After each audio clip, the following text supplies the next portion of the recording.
Tengo, Lick.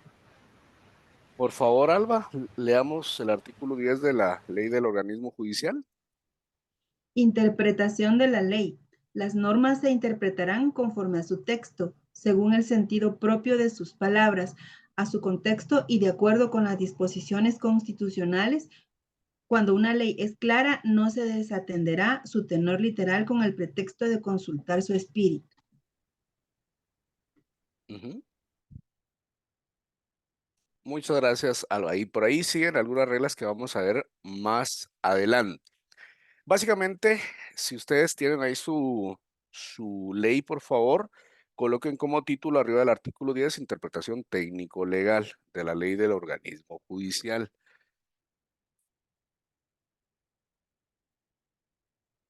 La siguiente regla, siempre al tenor de lo establecido en esta técnica, es, número 2, se hace alusión a los casos de vacíos o de lagunas legales, estableciendo el proceder ante vacíos legales sustantivos y vacíos legales adjetivos de la siguiente forma. En este sentido, antes de continuar, solo quiero consultar, como esto lo miraron en teoría general del proceso, ¿qué es un vacío legal, amigo? Amigos, damas y caballeros, ¿qué es un vacío legal?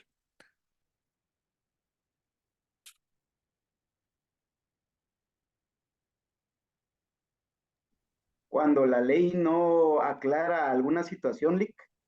Es correcto. Cuando su proporcionalidad y en base a la actualización muchas veces no se extralimita o no define algunos elementos sustanciales de lo que al tenor del mismo ven reflejados en la misma norma. En este sentido, cabe aclarar y les voy a poner un ejemplo, que esto pasó hace algunos años. El artículo 274, literal D, si no estoy mal, no recuerdo muy bien, ustedes me disculpan si no es así, respecto a los delitos cibernéticos, a la publicación de material que no ha sido autorizado por una persona. Hace algunos años, el famoso caso de la famosa chica Tigo. Vino una señorita que trabajaba en Tigo, fue ante una empresa a que le reseteasen el teléfono. Uno de los trabajadores extrajo información, imágenes sensibles de ella y comenzó a viralizarse. Imagínense ustedes ver a una señorita eh, viralizada a nivel nacional y este es uno de muchos casos que fueron pasando y dentro de nuestra normativa no estaba tan establecido esta figura jurídica. Se tuvo con la reforma al Código Penal, ya se caracterizaron y se individualizaron los delitos de indemnidad sexual y básicamente todo aquel, dice la norma, quien compartiese material sensible del autor sin que éste tenga su autorización, puede tener una pena de 2 a 4 años de prisión por ahí. Eso es lo que estipula. Y ahí se da un vacío legal que en su momento fue subsanado. En ese orden, trayendo a colación esta regla, la segunda regla que ustedes tienen que tener para interpretar una ley es siempre hacer alusión a los casos de vacíos o lagunas legales, estableciendo el proceder ante los vacíos legales sustantivos y vacíos legales adjetivos. Recuerden ustedes que un vacío legal sustantivo se va a caracterizar por una norma de carácter sustantivo, es decir, un código establecido sobre una figura que ha sido creada. Le cito algunos ejemplos. La modalidad de contratación de servicios profesionales bajo el modelo 022. Hace algunos años estaba establecido que había una prestación de servicios en la cual un trabajador solo prestaba servicios por horas en específico ante una institución, pero no tenía dependencia de horario, no tenía relación vinculante, es más, muchos de ellos ni siquiera tenían un lugar propio de trabajo, solo tenían que cumplir una función y cada año les finalizaban el contrato el 30 de diciembre y se lo renovaban el 1 de enero, o el 2 de enero, perdón.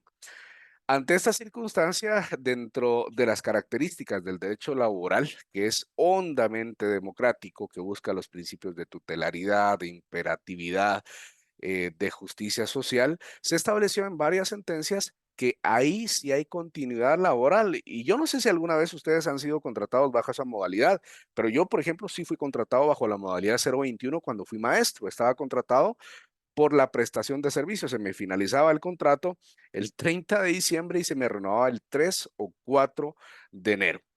Para efectos jurídicos, ahí sí hay una relación vinculante porque cumplía un horario, especificaba una función en específico, tenía un jefe inmediato, que son las características que se tienen dentro del derecho laboral, y por ende esta tesis llamativa de las figuras 021 y 022 cada vez más han estado en desuso, pero obviamente con una buena asesoría jurídica establecida en una buena tesis jurídica. Vamos a ver qué dice por allá. Sí, por ahí, gracias por irme apoyando en los mensajes cuando hay alguna duda de los compañeros. En este sentido, partiendo de esta regla, ¿en qué consiste el vacío legal sustantivo? El vacío legal es sustantivo, se debe resolver aplicando primeramente los principios del derecho de trabajo, según la equidad, segundo la equidad, la justicia y los usos locales en armonía con los referidos principios. Y por último, los principios y leyes del derecho común. Estos se regulan en el artículo 15 del Código de Trabajo. Antes de leer el artículo 15 del Código de Trabajo, dentro de la clasificación de los principios laborales, hay 3 clasificaciones de los mismos. ¿Cuáles son esas clasificaciones de los principios laborales?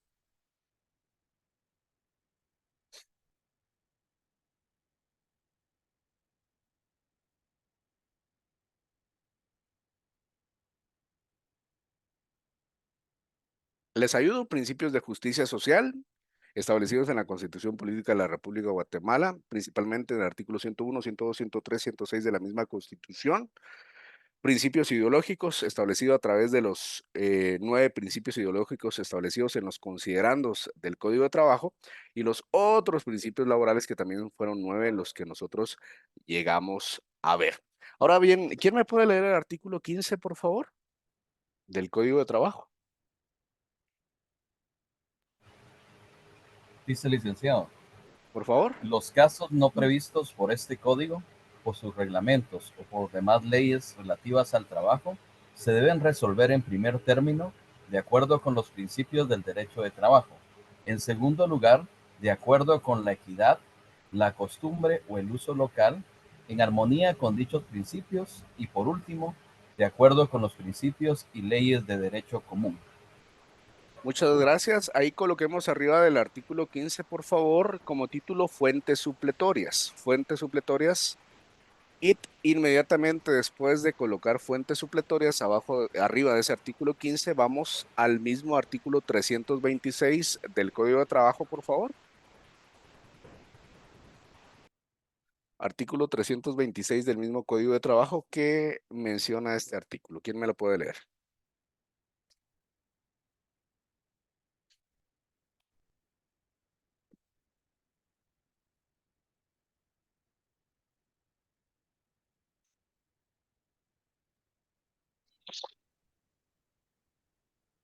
Artículo 326 del Código de Trabajo. En cuanto no contrarien el texto y los principios procesales que contiene este código, se aplicarán supletoriamente las disposiciones del Código del Enjuiciamiento Civil y Mercantil y de la ley constitutiva del organismo judicial. Si hubiere omisión de procedimientos, los tribunales de trabajo y prevención social están autorizados para aplicar la norma de las referidas leyes por analogía, a fin de que pueda dictarse con prontitud la resolución que decida imparcialmente las pretensiones de las partes. Las normas contenidas en este título se aplicarán a su vez si no hubiera incompatibilidad en silencio de las demás reglas del presente código. Los únicos incidentes, incidencias y recursos que se tramitarán en la misma pieza de autos serán las que señale expresamente este código. Los demás se sustanciarán en piezas separadas sin interrumpir el proceso.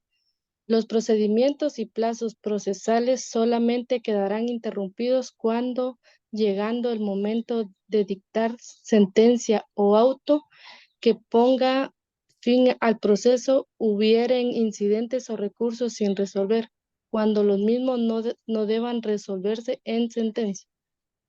Muchas gracias. Ahí vemos la definición básica de también lo que es la interpretación o la supletoriedad de leyes establecidas en el artículo 326. Les pediría que en el mismo 326 citen ver artículo 15 del Código de Trabajo.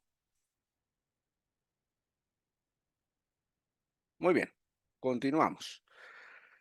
Y por último, en este tema de la interpretación respecto a los vacíos legales, si el vacío legal es adjetivo, se debe resolver aplicando supletoriamente la ley del organismo judicial y el Código Procesal Civil y Mercantil. Esto se regula en el artículo 326 del Código de Trabajo. En ese mismo artículo 326, coloquen, por favor, interpretación técnico-legal, por favor, interpretación técnico-legal de carácter adjetivo. Interpretación técnico-legal de carácter adjetivo.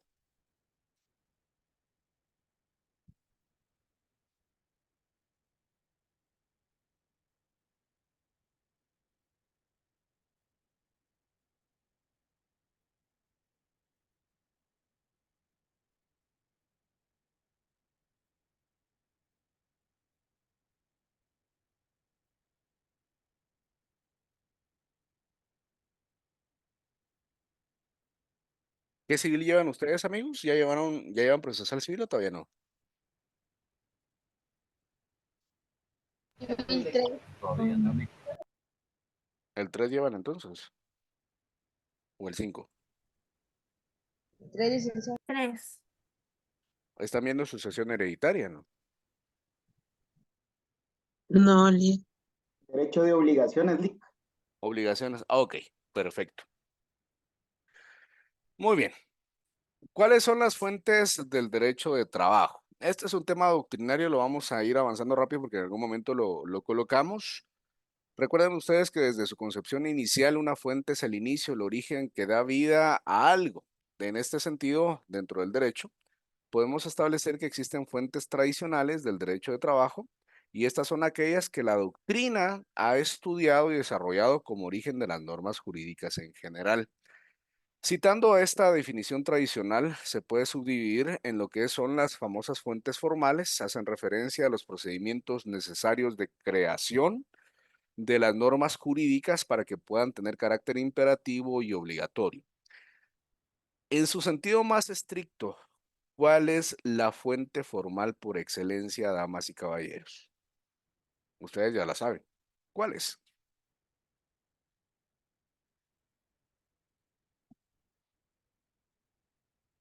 ¿Cuál es la fuente formal por excelencia?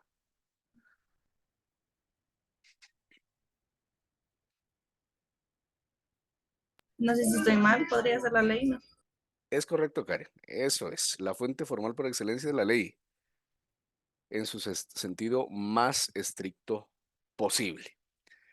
Muy bien, continuamos. También tenemos las fuentes reales o materiales. ¿En qué consisten las fuentes reales o materiales? Hacen referencia a los acontecimientos y fenómenos de la vida social que dan origen a las normas jurídicas. Siempre un hecho susceptible da vida a acontecimientos realistas dentro de nuestra ciencia del derecho.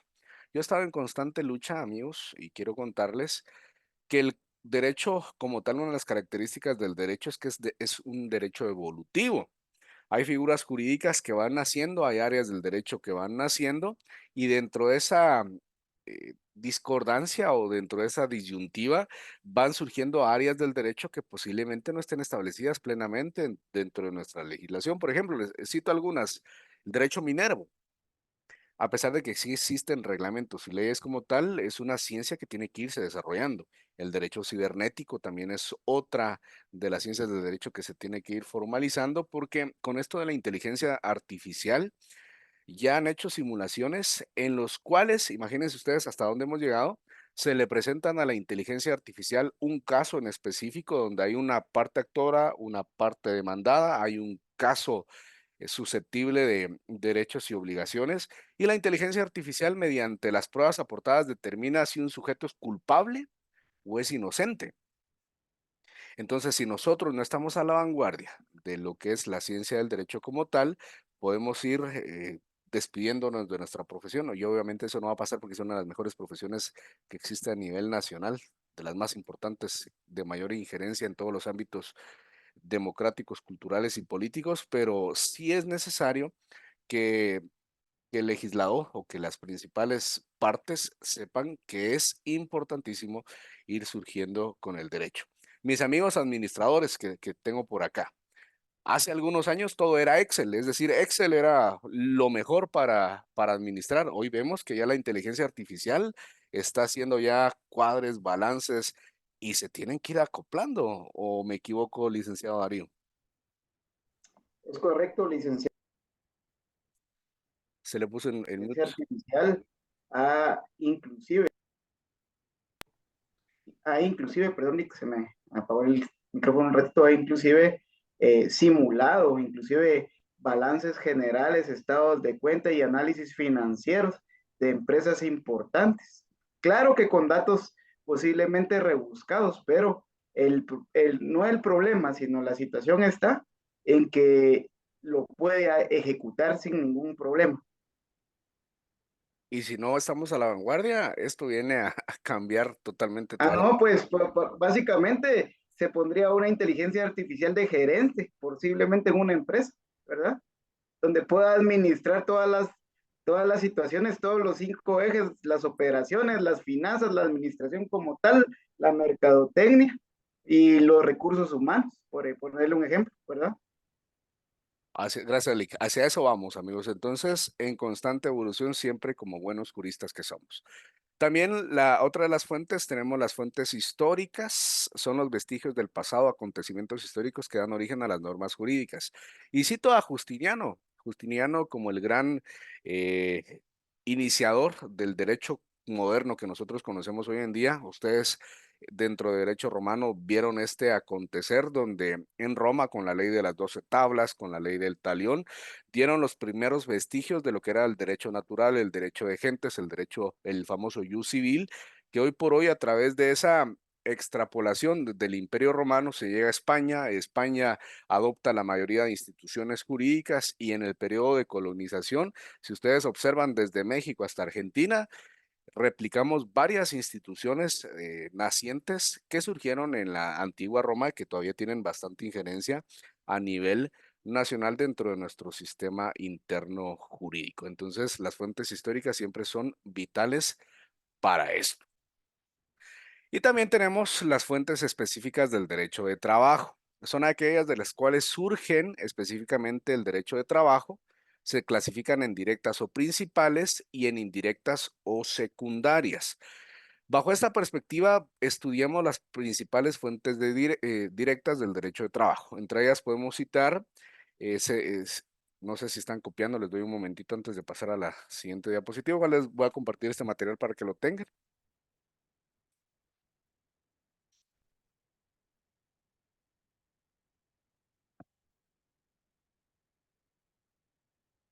Muy bien, tenemos esta primera clasificación que serían las generales. Comprende todas aquellas normas jurídicas que son aplicables en todo el territorio de la República de Guatemala. Dentro de estas se comprenden las leyes de trabajo y la jurisprudencia en materia laboral. En ese orden de ideas, yo quiero, por favor, que nos vayamos al índice de su código de trabajo. Ustedes saben que el código de trabajo tiene 18 títulos, pero en la parte final de su índice quiero que vean si tiene otras leyes de carácter laboral. Por ejemplo, tengo el decreto número, tengo el decreto número 389, que es la ley de aguinaldos, está contenida dentro de su propio código de trabajo en la parte final. Tenemos la ley de aguinaldos con su modificación al 74-78. Tenemos reglamentos para el periodo del gozo de lactancia, señoritas, en algún momento que ustedes, y esto lo vamos a ver dentro del curso, pero ya tienen su propio reglamento de lactancia al final de su código. También tenemos la declaratoria del decreto número 1794, donde se declara el Día de la Madre el 10 de mayo de cada año. Y esto es bastante curioso porque les quiero hacer una pregunta. Todas las damas que están aquí presentes y que son madres de familia, el 10 de mayo descansan. ¿Ustedes me confirman? Sí. ¿Es correcto? Sí. Y el 17 de junio, que es el día del hombre, del papá. ¿Descansamos o no descansamos? No se Y descansa. buenos días, nos dicen. Ni de chiste, Lick. Y esa es la dicotomía de nuestra sociedad, aunque yo les quiero decir que, por ejemplo, con los pactos colectivos de condiciones de trabajo, en algunas entidades y en algunas empresas a los que son padres de familia se les da el día o por lo menos se les invita a una refacción que es chuchitos con café y pan, ¿verdad? Pero no pasa nada, no pasa nada. Yo creo que dentro de la celebración nacional, el 10 de mayo es una de las fechas más importantes donde los restaurantes sacan su mayor beneficio. En cambio, en el 17 de julio, creo que las pizzerías es lo que hace bastante negocio. Aunque sea pizza, démosle al papá, dice por ahí. Kelly, por favor. Buenas tardes, licenciado. Yo solo quería comentarles algo que sucedió en mi trabajo con respecto a lo del Día de la Madre. Ujú.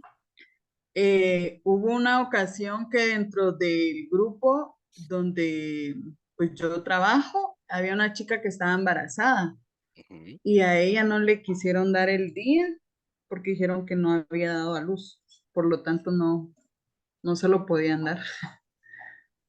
Fue algo curioso para nosotros. Y definitivamente podía tener una sanción de parte de la Inspección de Trabajo de la empresa, porque eso ¿Verdad que sí? y se podía sancionar. Sí, pero como al final, pues nosotros estamos contratados como reglón 189, pues dijeron que no teníamos ningún beneficio ni nada, pues con respecto a eso. Bueno, de hecho, Kelly, con ya la naciente jurisprudencia, quiero contarles que ya eso, pues sí hay varias sentencias que ratifican que la modalidad de contratación, siempre y cuando exista un horario, un jefe directo y una función en específico, tiene todos los derechos laborales que puede tener. Brian. Lick, respecto a lo que decía la compañera, es cierto. Al menos donde yo trabajo, todo 189 pierde sus derechos en su totalidad. Pero así en su totalidad y donde yo estoy. Casos y cosas de la vida nacional, pero definitivamente eso no es legal. El que quisiera pudiera iniciar un proceso. ¿Alguien más levantó la mano? ¿Quién fue? Morandi. Sí, licenciado, buenas tardes y buenas tardes, compañeros y compañeras. También lo que decía la compañera también, ¿verdad? Sobre el derecho laboral. A veces también, bueno, en este caso con una compañera embarazada, lo que le dijeron, porque sí, vi realmente, ¿verdad? Ella sí estaba peleando su derecho, sí o sí, ¿verdad? De que el Día de la Madre, pues ella pues ya le correspondía su día de la madre porque ya estaba embarazada. Inclusive ya le faltaba como un mes y medio ya para que le suspenda por el IX, ¿verdad? Pero resulta que no le dieron el día. ¿Qué fue lo que le dijeron, verdad? Que todavía no es madre porque todavía no le tenía así el bebé ese día que ya haya nacido. O sea, le negaron el día, ¿verdad? De que no, y resulta que no. Pero ahí está el detalle de que el que toma la decisión es gerencia, ¿verdad? De mi trabajo. Gerencia dice y no se hace, pero sí, definitivamente, pues ella se molestó, ¿verdad? Pues yo, en mi parte, pues yo me puse en su lugar, ¿verdad? De que sí, tiene derecho de que se moleste y tiene razón, porque sí, porque en parte la mayoría, pero me dijeron de que sí tenía que darles, ¿verdad? Pero en ese lado no trabajan los jefes, así que se diga pues conscientemente cuáles son los derechos de los colaboradores de cada empresa, ¿verdad? Solamente Lick. Gracias, Morandi. Vean qué dice Miguel, el Lic Miguel, y esto es bastante curioso. En Estados Unidos, un papá tiene un mes de descanso por cada hijo que tiene debidamente reconocido. Vámonos a Estados Unidos, pues, y procreemos el mundo. Lic Hamilton. ¿Qué tal? Buenas noches, Lick. Ahí hablando un poco al respecto de lo que están comentando sobre lo del Día de la Madre acá, ¿verdad? Y del caso que se está dando. Recordemos acá que hay distintas teorías acerca de lo que es la concepción del ser humano, ¿verdad? Sin embargo, citando en este caso lo que estamos aprendiendo acá, ¿verdad? En la ley, en este caso el principio indubio pro operario, ¿verdad? Hay una teoría que habla acerca de lo que es la concepción, ¿verdad? En esta teoría, digamos, se dice que en este caso el ser humano pues ya empieza a tener su personalidad desde que se fecunda, ¿verdad? El óvulo con el espermatozoide. Con base a ello podemos estipular que estas personas directamente ya se catalogan como madres, ¿verdad? Independientemente de lo que se diga, respetando en este caso el indubio operario que estamos viendo, ¿verdad? Ese sería el análisis que yo realizaría en este caso que están planteando los compañeros, licenciados. No, y tiene toda razón, y ya estamos citando, Lee Hamilton está citando la teoría ecléctica adoptada por Guatemala, porque la famosa teoría del nacimiento estipula que al menor que está por nacer, en el Código Civil se establece que tiene derechos, ciertos derechos y obligaciones, dice nuestro Código Civil. Versa y estipula esto en su parte introductoria al mismo. También tenemos la teoría de la viabilidad, en la cual aquel que está por nacer también tiene ciertos derechos, pero siempre y cuando adquiera esa viabilidad al nacimiento, y lo que adopta nuestra Constitución, dice la misma que se establece que el menor tiene derechos y obligaciones desde el momento de su concepción, desde la concepción como tal. Entonces aquí los quiero poner a pensar un momento.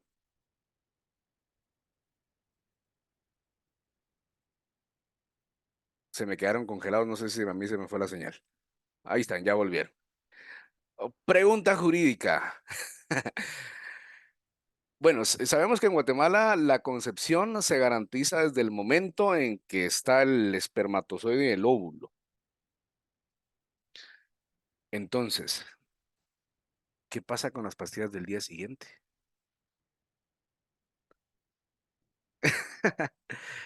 Es un tema bastante complejo. Y realmente alguien me decía, porque yo también estoy dando derecho civil en la mañana, y me decían, es que hay varias horas en las que pasa ese momento. Y cito también, por ejemplo, porque es que en Guatemala la pena de muerte, aunque sea un derecho positivo no vigente, no es vinculante hacia las mujeres, ni hacia los ancianos, ni hacia los menores de edad. Imagínense ustedes que una damisela antes de fallecer al día siguiente por la pena capital, como último deseo pida ver a su esposo o en último caso un guardia de seguridad y se realiza el acto. Entonces ahí habría un doble asesinato como tal. Entonces, quiero que vayamos y veamos qué dice la normativa. Recuerden, el principio properario siempre se va a tomar en consideración los principios tutelares en beneficio del trabajador. El decreto número 1794 está en la parte final de su código. Voy a esperar un momentito que lo busquen. Vean en su índice en qué página está. El decreto 1794. Decreto 1794. Después de la parte considerativa, en su artículo 1, estipula, se declara Día de la Madre el 10 de mayo de cada año. Las madres trabajadoras al servicio del Estado o de las empresas particulares gozarán de asueto con pago de salario el 10 de mayo. El presente decreto entrará en vigor el día de su publicación en el diario oficial. Y es decir, ahí no está dando ninguna salida. ¿Y qué pasa si está embarazada? No está diciendo que todas las madres ya tienen su día el 10 de mayo. Y existen ya varias sentencias de la Corte en la cual, y esto es realmente, yo como le decía Eli Hamilton y los demás compañeros, una dama que ya tiene en su vientre a un niño ya es una mamá, ¿verdad? Entonces, para que citemos esto y lo llamemos a la reflexión. Muy bien, vamos también dentro de esta categoría de la interpretación de las fuentes del trabajo formal, las de carácter especial. Tienen valor y se aplican a determinados casos concretos con carácter de ley entre las partes, por ejemplo, los pactos colectivos de condiciones de trabajo, los convenios colectivos de condiciones de trabajo, las sentencias colectivas, los contratos de trabajo y los reglamentos interiores de trabajo. Yo no sé si yo les voy a dar derecho colectivo 2, pero por favor no me vayan a hacer quedar mal con su docente de derecho colectivo y diciéndoles que no les enseñé esta parte. Dentro de esa categorización de leyes especiales, sí tenemos carácter de ley profesional los pactos colectivos de condiciones de trabajo. ¿Y por qué es tan importante un pacto colectivo de condiciones de trabajo? Porque va a gozar de carácter de ley, es decir, siempre aplicando el principio de tutelaridad. Si el pacto colectivo en la empresa indica que usted va a trabajar solo 38 horas, porque así lo dictaminó el pacto colectivo, se tiene que tomar como base lo que establece el pacto colectivo de condiciones de trabajo para la generalidad. Licenciado, ¿y qué pasa si yo entro un año después a la empresa de que se firmara el contrato, el pacto colectivo de condiciones de trabajo? No importa. El pacto colectivo es de carácter universal para todos los trabajadores que se aglutinan dentro de la misma. También tenemos las fuentes indirectas o supletorias del derecho de trabajo. Tienen valor y aplicación únicamente para resolver los casos no previstos por las leyes y reglamentos de trabajo. Si el vacío legal es sustantivo, se debe resolver. Lo voy a leer rápido porque esto es vinculante con lo que leímos hace un momento y citábamos por ahí el artículo 236 y 15 del Código de Trabajo. Si el vacío legal es sustantivo, se debe resolver aplicando primariamente los principios del derecho, segundo, la equidad, la justicia y usos locales de armonía con los referidos principios. O por último, los principios y leyes del derecho común. Esto se regula en el artículo 15 del Código de Trabajo, ya lo miramos hace un momento, y también lo estipulado en el vacío legal adjetivo establecido en el artículo 326 del mismo Código de Trabajo. Pasemos rápidamente a una definición general de derecho individual de trabajo, aunque esto ya lo hemos visto con ustedes. En este orden de ideas, por favor, ¿qué entendemos por derecho individual del trabajo? Es la parte de la ciencia del derecho de trabajo que estudia los principios y normas que regulan la relación entre patrono y trabajador que resulta de un contrato individual de trabajo. En este sentido, por favor, ¿cuál es el fundamento de patrono y de trabajador, estimados amigos?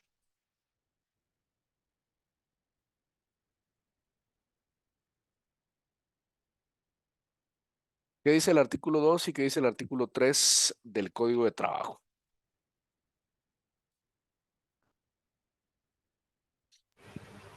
Patrono es toda persona individual o jurídica que utiliza los servicios de uno o más trabajadores en virtud de un contrato o relación de trabajo. Sin embargo, no quedan sujetas a las disposiciones de este código las personas jurídicas de derecho público a que se refiere el artículo 119 de la Constitución Política de la República. Muy bien, muchas gracias, Lick. Vamos al artículo 119 de la Constitución que nos indica la misma.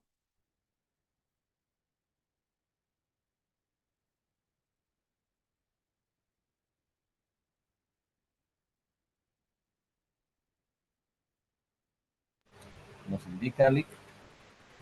La jornada ordinaria de trabajo puede ser continua o dividirse en 2 o más periodos con intervalos de descanso que se adopten racionalmente a la naturaleza del trabajo de que se trate y a las necesidades del trabajador.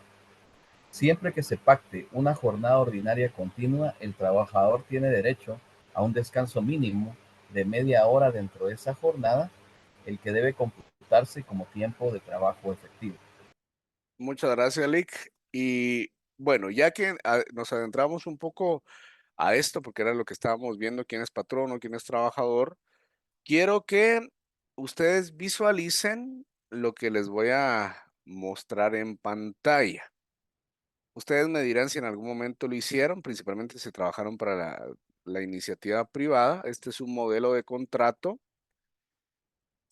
previsto por la Inspección General de Trabajo. En este sentido, antes de leerlo, nos vamos al instructivo porque esta es parte de la tarea que vamos a tener para esta semana. Lo van a hacer a mano o a máquina si ustedes prefieren. ¿Y qué nos indica la misma inspección o qué nos indica el mismo Ministerio de Trabajo? Contrato individual de trabajo, sea cual fuera su denominación, es el vínculo económico jurídico mediante el cual una persona trabajador queda obligado a prestar a otra patrono sus servicios personales o a ejecutarle una obra personalmente bajo dependencia continuada y dirección inmediata o delegada de esta última, a cambio de una retribución de cualquier clase o forma. Esto está en el artículo 18 del Código de Trabajo. Subrayen, por favor, contrato individual de trabajo como título, por favor. Y vamos a ver algunas características importantes de la misma.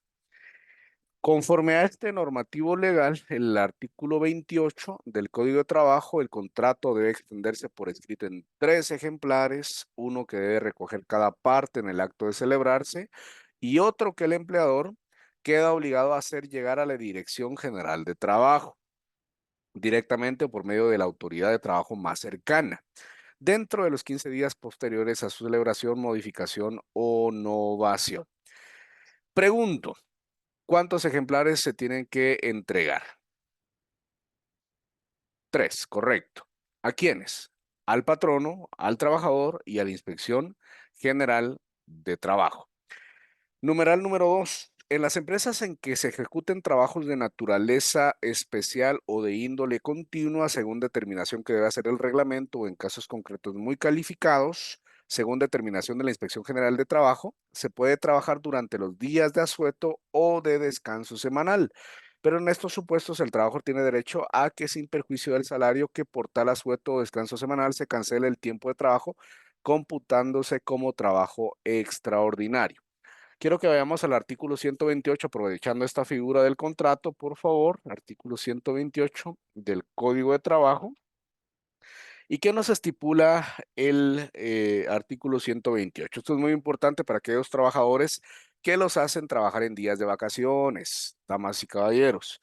En las empresas en las que se ejecuten trabajos de naturaleza muy especial o de índole continua, según determinación que debe hacer el reglamento o en casos concretos muy calificados, según determinación de la Inspección General de Trabajo, se puede trabajar durante los días de asueto o de descanso semanal, pero en estos supuestos el trabajador tiene derecho a que, sin perjuicio del salario o que por tal asueto o descanso semanal se cancele, el tiempo de trabajo será pagado de manera extraordinaria, que lo vamos a ver en su unidad respectiva. La regla general, solo para que lo tomen en consideración, en algunos casos pagan el doble. En cuanto a la duración de la jornada ordinaria de trabajo, conforme a los artículos 102, inciso G de la Constitución Política de la República, 117 y 122 del Código de Trabajo, observar lo siguiente. La jornada diurna, y aquí viene ya el mismo ministerio nos indica, está comprendida entre las 6 y las 18 horas del mismo día, no puede ser mayor de 8 horas diarias ni de 44 semanales.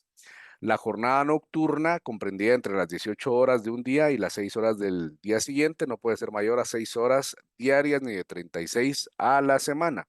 En la jornada dominical de la universidad yo tengo varios trabajadores de la jornada nocturna y básicamente sí en las maquilas que trabajan y en las empresas sí les respetan este horario. Y también tenemos la jornada mixta que abarca parte del día y parte de la noche. Comprendiendo mayor número de horas de trabajo durante el día, no puede ser mayor de 7 horas diarias ni de 42 a la semana. Alguna salvedad para la jornada ordinaria puede dividirse en 2 o más periodos con intervalos de descanso que se adapten racionalmente a la naturaleza del trabajo y necesidades del trabajador. Traducido en otras palabras, es su hora de almuerzo. Siempre que se pacte jornada ordinaria continua, el trabajador tiene derecho a un descanso mínimo de media hora dentro de esa jornada en la que debe computarse con el tiempo de trabajo efectivo. Esto en el 119 del Código de Trabajo. Y también el numeral es si la categoría de trabajo pertenece a los preceptuados en el artículo 124 de conformidad al artículo 29, ambos del Código de Trabajo.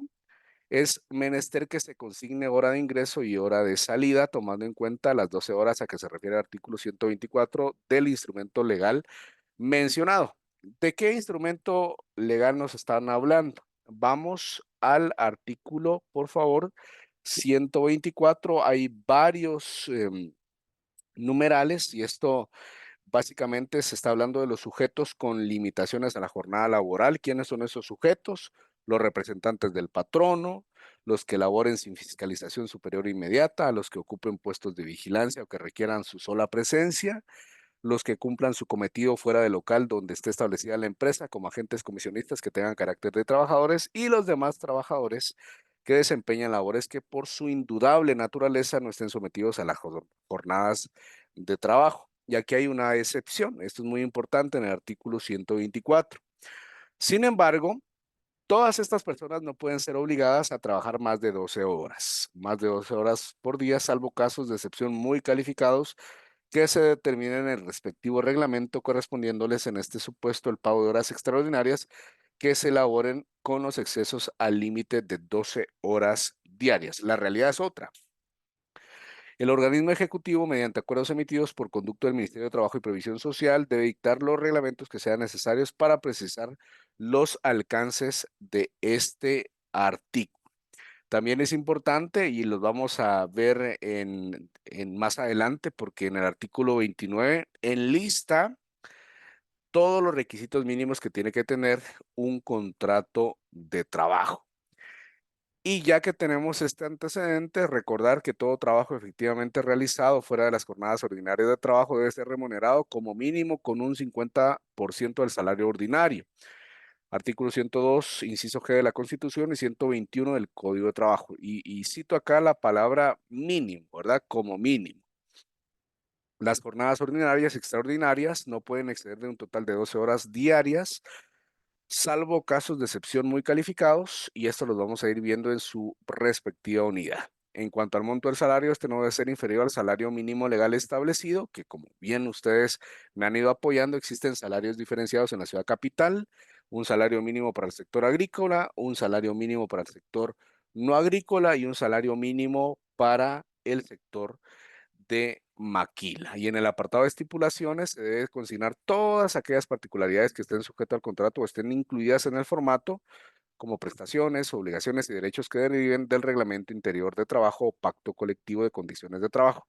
Cabe aclarar que esta unidad la van a ver en Derecho Colectivo 2 cuando estén en el siguiente semestre. La plena prueba del contrato escrito solo puede hacerse con el documento respectivo, por lo que es procedente mantenerlo a disposición de las autoridades de trabajo y exhibirlo cuando éste sea requerido.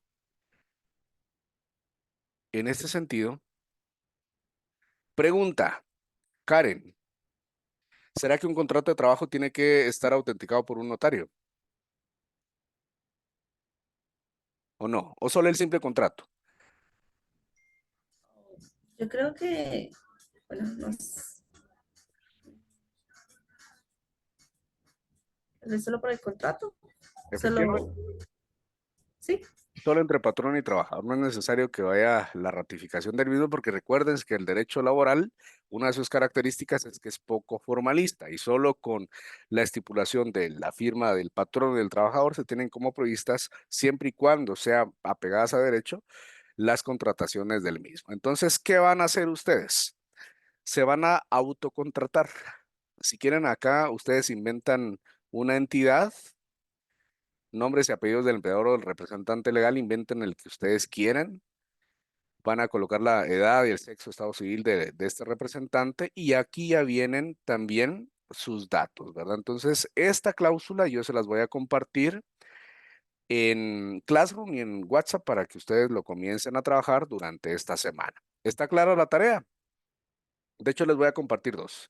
Este contrato es para la otra semana y el laboratorio que les voy a dejar es para dentro de 15 días, porque eso todavía lo estamos viendo. Pero sí me interesa que vayan avanzando porque parte del derecho laboral es ser autodidactas. ¿Ok? Muy bien. Entonces, amigos, solo tomo las capturas de pantalla de los que hoy participamos para publicarlo en Classroom. Les mando el contrato. Recuerden, solo pueden hacerlo a mano o a máquina para que yo sepa que sí lo hicieron. Entonces tomo la primera captura de pantalla, la comparto en Classroom y estaríamos finalizando clase. Ya tomé la primera. Y en la segunda veo a Wendy y veo a Johnny por ahí. Entonces, siempre les comparto la asistencia digital, pero mi mayor respaldo es que ustedes están aquí conectados en clase, que de 54 hay 43 conectados. Entonces, los veo la otra semana. Descansen, pásenla bien. Saben que se les aprecia bastante y gracias por su tiempo. Gracias, feliz noche. Gracias, Lick, feliz noche. Feliz noche. Feliz noche. Hasta Feliz luego. noche, licenciada. Noche, Feliz licenciado. noche. Feliz noche, licenciado. Feliz Feliz noche. noche. Hasta luego. Buenas noches, licenciado. Igualmente, Ariana. Hasta luego. Feliz noche, Lick. Igualmente, Madeline. Hasta luego. Feliz noche, licenciada. Igualmente, feliz noche.